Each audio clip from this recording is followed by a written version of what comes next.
Hi, thank you so much for watching Marriage Minute. I'm your host, Rabbi Zevi Weinberg, author of Kabbalah Love and international course.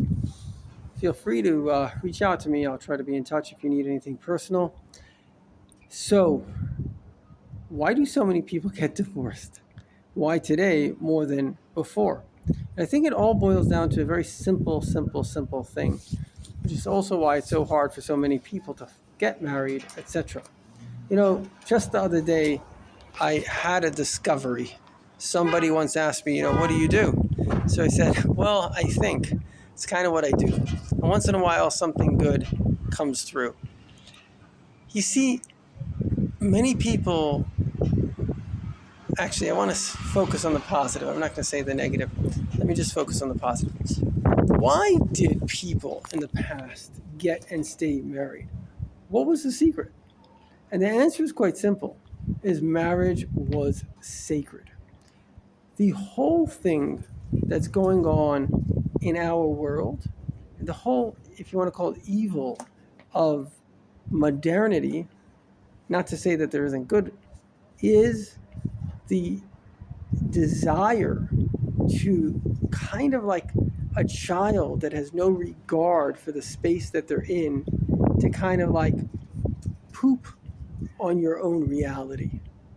There's like, in us we have two forces. We have a constructive force and we have a destructive force.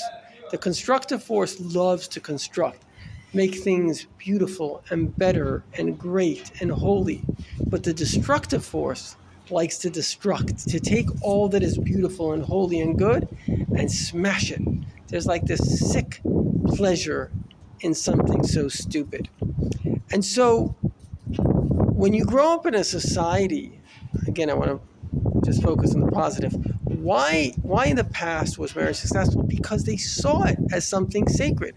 I once asked this guy, and I put in my book Kabbalah Love, he said, I never had an argument with my wife for 40 years. And I said, wow, that's amazing. I'm a rabbi, but I haven't done that.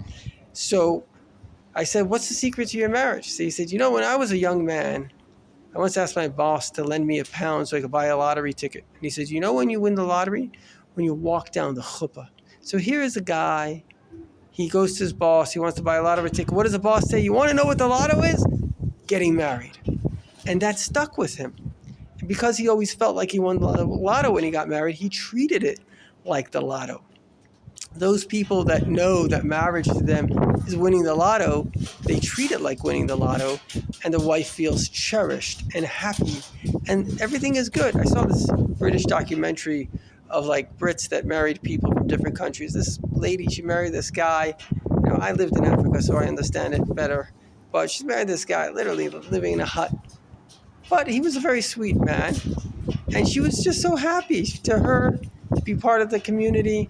She was just a very humble person, and she felt it like, I guess, an honor or something. The bottom line is, women want to get married, but they want to be honored in the marriage. They don't want to be treated, excuse my French, like crap. They want to be treated well. My grandmother, she was a very powerful, feisty person. She said, sometimes people, they treat their cleaning lady better than they treat their spouse. So we have to get back to the sacredness of marriage, that a woman is sacred. And that's what the secular culture does. It denigrates the women.